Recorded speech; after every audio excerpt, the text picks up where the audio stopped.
Time now for sports on 104.7 The Cave. Here's Ned Reynolds. Mikey intern Ned Reynolds back in the studio, back to work, and Scotty Scheffler wins another dang tournament. This kid, I shouldn't say kid, this dude, hotter than it is outside right now.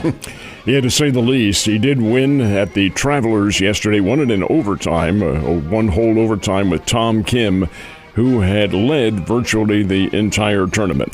Well, it was a very interesting set of circumstances, too, for Scotty Scheffler. It's his sixth win of the year and his fourth in a $20 million purse.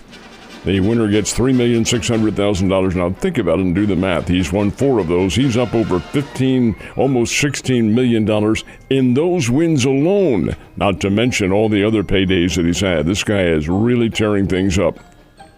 Anyway, they get to the 18th hole, or the 72nd hole of the regulation, and protesters came out of the gallery and just created all sorts of hell, throwing powder on the green and making a lot of noise, smoke bombs and all this. And needless to say, the PGA officials, the golfers, and sure enough, the fans were very less than amused at all of this. In fact, some of the fans wanted to grab these protesters and throw them out. Well, the police came along and got them out of there. Delayed the match about 15 minutes. Then they went to overtime, and it was Scotty Scheffler, the winner, on the first hole of sudden death. That's at the Travelers. That's a big win, $3,600,000 for Scheffler. Gee, Merry Christmas. He's tearing up the pea patch. He definitely is tearing up the pea patch, my man, and it's his time right now, that's for damn sure. Championship night on two fronts, which is just insane that we got here. Omaha, Nebraska, it will be the championship game of the college baseball season in the NCAA. Game number 3 in a best-of-3 series between Tennessee and Texas A&M. Tennessee forced Game 3 by winning on Saturday. So, indeed, I beg your pardon, winning yesterday. So here they come into the game, and the winner of this one is the NCAA national champion. That's one venue. The other venue is Miami, where the winner tonight will hoist the Stanley Cup. Will it be the Florida Panthers or the Edmonton Oilers? Florida had a 3-0 lead. Edmonton has come back, won 3 straight, and they're on a roll. So we'll see what happens tonight. But the winner, regardless, will win the Stanley Cup for 2024. Last but not least, there are some pro athletes who just don't get it, even with all the stories, and others who's failed time and time again. I don't know how many damn times we have to repeat this. Maybe they should start listening to our show for some advice. In this case, it's Elvis Martinez, who is the number 2 prospect for the Toronto Blue Jays. And he made, now get this, how ironic, made his Major League debut on Friday.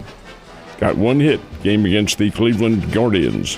The next day, suspended for 80 games for the use of PEDs, performance-enhancing drugs. Now, in his defense, Martinez admitted it. He said, yes, I did.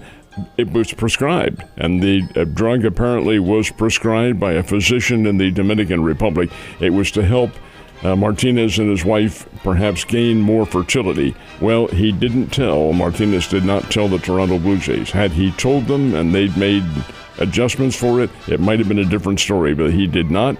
Kept it, why, who knows, maybe he just forgot, but whatever the case, Elvis Martinez suspended for 80 games without pay, and for a rookie, that is a major blow indeed, but hey, you learn from mistakes. The Cardinals knew that they could get well with this set of games.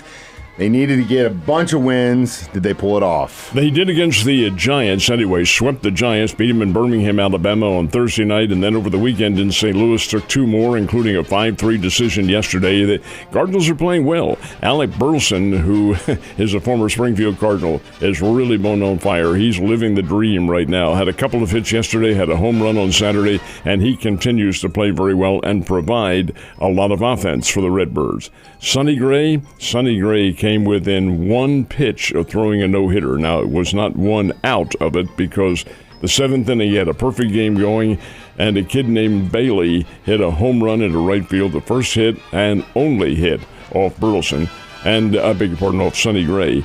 And the Cardinals go on to a 5-3 win. So the Cardinals now play the Atlanta Braves tonight. The Braves are struggling a little bit, did win at Yankee Stadium yesterday, but the Braves are a pretty good ball club. even as fractured as they might be with injuries. But nonetheless, Cardinals playing well. Hope they can continue it tonight. Royals, though, did not have a good time down in Texas. They are only facing one of the best pitchers in the history of baseball, Max Scherzer, who was coming back from an injury, made his first start, was allowed to pitch 5 innings, and the Royals banged him around for 1 hit. So out he goes after 5 innings. That was his pitch count. Rangers already had the lead. And in comes the relief pitcher, who also allows only 1 hit.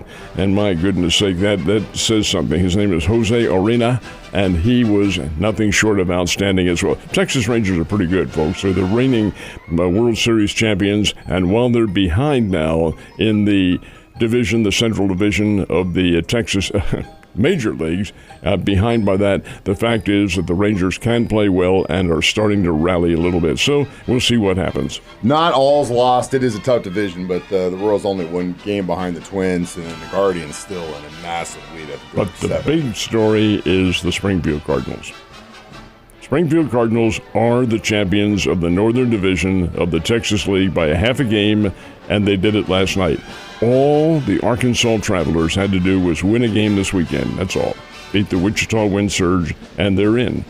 Couldn't do it. They went belly up over the weekend. Springbirds continued to play well against the weakest team in the Texas League, the Corpus Christi Hooks. Won yesterday 9-2 following an Arkansas loss, and by a half a game, the Springfield Cardinals win the first half. That puts them in a situation where they're into the playoffs.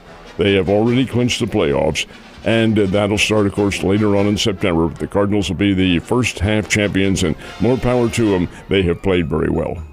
They definitely did, and it'll be nice to see them getting together in September. So start thinking about the postseason for the Springbirds. Also, we did have some racing up in New Hampshire, didn't we? Fragmented as it was, yes. They did have racing in Loudon, New Hampshire at the New Hampshire Motor Speedway. Race interrupted, red flagged for a couple of hours because of rain. Boy, New England has been plagued with bad weather. They even had tornado watches and warnings in New England. That never happens. But anyway, they finally were able to get the race in.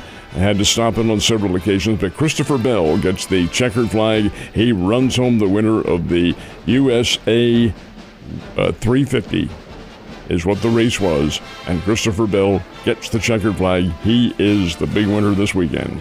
Big racing, big winners. Ned, you have a big Monday, and I will see you on a hopefully big Tuesday.